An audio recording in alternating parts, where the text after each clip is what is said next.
everyone! Welcome back to my channel! By the way, I am Mark Jan M. Martinez, your course instructor in our subject ED 1 or the Teaching Science in the Primary Grades, and this will serve as our first lecture video. And our topic is none other than Introduction to Science Teaching in the Primary Grades. As what I mentioned in our orientation, that we will first discuss the K to 12 curriculum of course our subject science. But first, let's know the nature of science. So these are the concepts under the nature of science, and this will allow us to know more what are the things being offered by the subject science. So first, science is a wonderful world because we could be able to discover a lot of things and we could be able to answer the mysteries of the world. Number two, science is evidence based. Why? Because we cannot prove our hypothesis without giving or having a concrete evidence. And number three, science has limits. Of course, everything in this world has limits, and one of those is science because there are things that cannot be explained by science. Number four, science knowledge is inherently uncertain. Like for example, ngayon, nalaman natin na ang Pluto pala is a dwarf planet. And when we were young, we thought that Pluto is one of the 9 planets in our solar system. Therefore, it is dynamic, pabago-bago. Number 5, this fundamental uncertainty makes science dynamic and expanding body of knowledge. Science is a field of scientific inquiry. So therefore, without inquiry, without asking questions, therefore, I think science would not exist. And number 6, science is both a process and a product. Number 7, as a field of study, science demands eyes keen for observing, analytical, synthesizing, and bias-free minds, traits such as perseverance, diligence, and sacrifices. So in short, this is what we call scientific attitude, and we will discuss that later on. And now let me introduce to you the science in the K to 12 curriculum. We all know that K plus 12, it was of course being strengthened by the Republic Act 10533. But let's define first what is curriculum. I know curriculum is some sort of new to your ears. Maybe you know some of its concept but you do not know its etymology. So let's start, or let me give you some trivia about curriculum. You know what curriculum? It comes from the Latin word currere, which means run the course. So usually, it is a racing between chariot nung unang panahon. But later on, it evolved. And curriculum now means the course of study. Or shall I say, it is the list of subjects that needs to be taken and the like. And of course, that is the traditional definition of curriculum. But we also have progressivist definition of curriculum. They interpreted that curriculum is also a set of experience. So, we now have the science framework in K to 12 curriculum. Later on, I will be discussing to you each part of this one because it is really important for you to know what is the meaning of this framework. But let's start with the features of the K to 12 science curriculum. First, it aims to develop scientific literacy among learners because it is the main goal of science to achieve scientific literacy, most especially to the younger generations, the pupils, mga bata. Number 2, it recognizes the place of science and technology in everyday human affairs. We cannot deny the fact that napapalibutan na tayo ng technology. Everything that we do is relevant or we made use of technology. That is why it is really important to, of course, know the how does science as well as technology contribute to our day-to-day living. And number three, it provides learners with a repertoire of competencies important in the world of work and in a knowledge-based society. That is why, as a teacher, as we go over with the science curriculum, it is more on what? Making the topics relevant to the experiences of the pupils, and it allows the pupils to apply their knowledge, science knowledge, in the what? Real world setting. And number four, it inventions the development of scientifically, technologically, and environmentally literate and productive members of society who are critical problem solvers, responsible steward of nature, innovative and creative citizens, informed decision makers, and effective communicators. And number five, science content and science processes are intertwined in the K to 12 curriculum. You know what? The process is important, but also content in science is also an important aspect in the K to 12 curriculum, because even though you know the process, you know the ways, you know the steps, but you don't have a strong foundation regarding with the content, with the concept of science, therefore wala gihapon. And number six, as a teacher, in teaching science, we need to have these hands-on, minds-on, and hearts-on activities. In short, learning by doing. We center the teaching and learning process to the learners. They become active participants of their own learning. We call that one as learner-centered approaches. That is why let's go back to the framework. So here, yes, this one. That is the main goal of science, to achieve scientific, technological, and environmental literacy.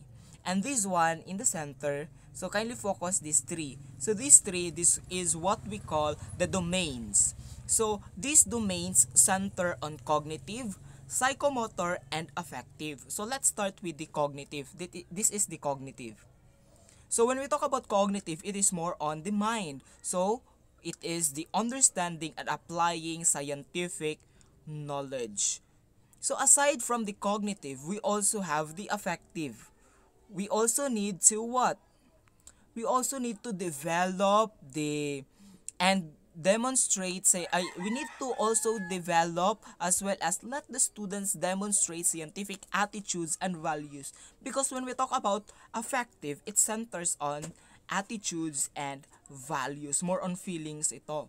And lastly, we also have the domain of psychomotor, wherein we let the students demonstrate scientific inquiry skills. Again, always remember the cognitive, affective, as well as psychomotor domain for us to achieve the main goal of science, which is the scientific, technological, and environmental literacy.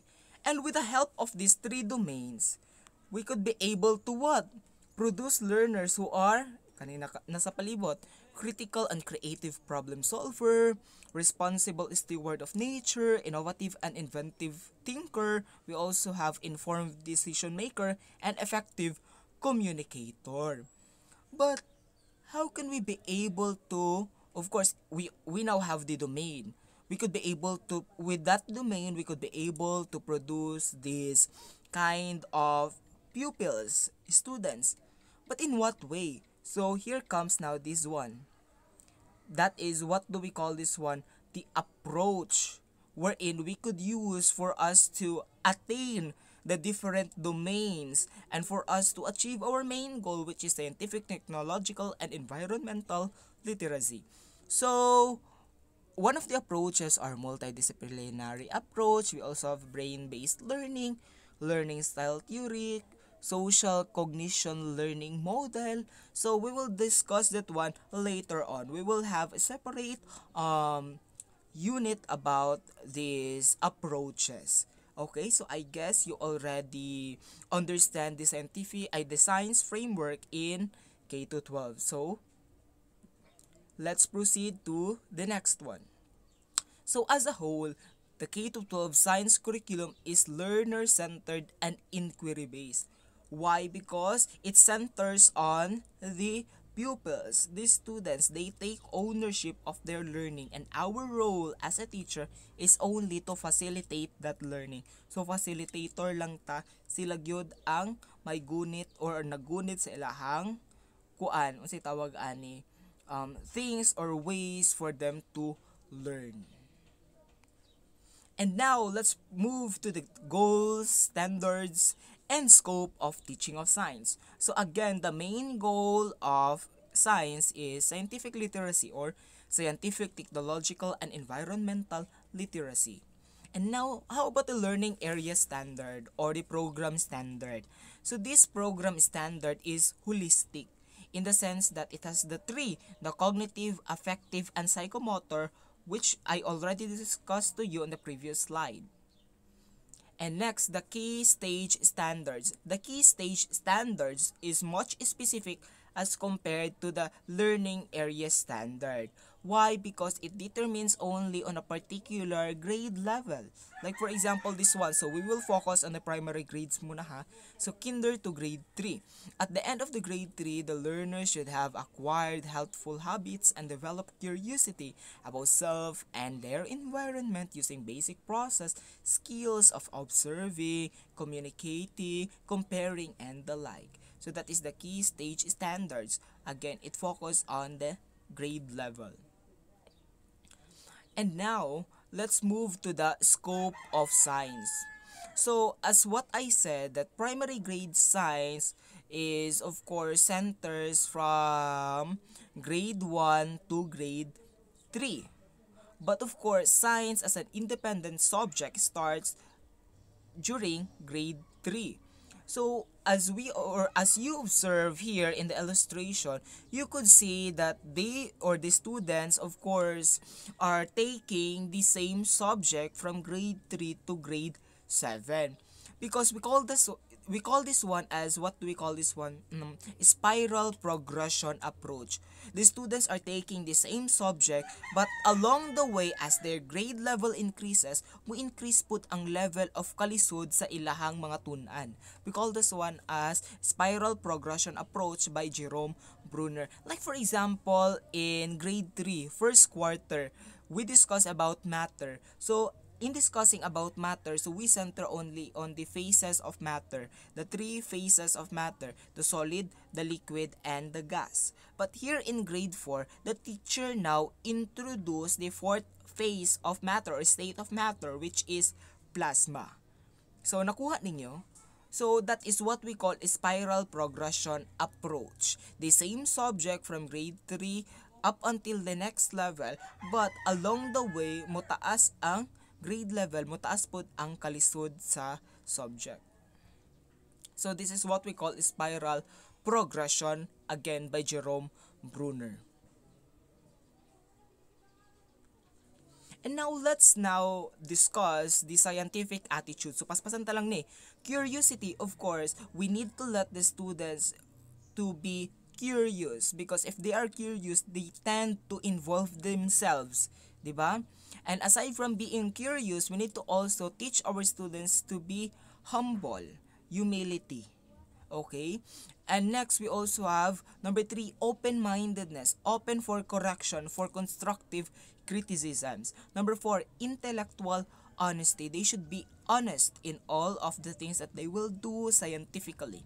And number 5, perseverance, yung hindi talaga susuko up until they find the answer. And we also have skepticism. So of course, does not jump to conclusion without concrete evidences. And number 7, creative and innovative. They should always think outside the box. Next, rational. They could be able to reason out, balance things. And number 7, objectivity is they are willing to suspend judgment until he is sure of his results. Dili siya, this is the same with skepticism, who does not jump to conclusion. When we talk about objectivity, it means nga kung unsa gyud iyang aim, kana gyud siya. And lastly, I cannot see, but we will just discuss the last part. Okay?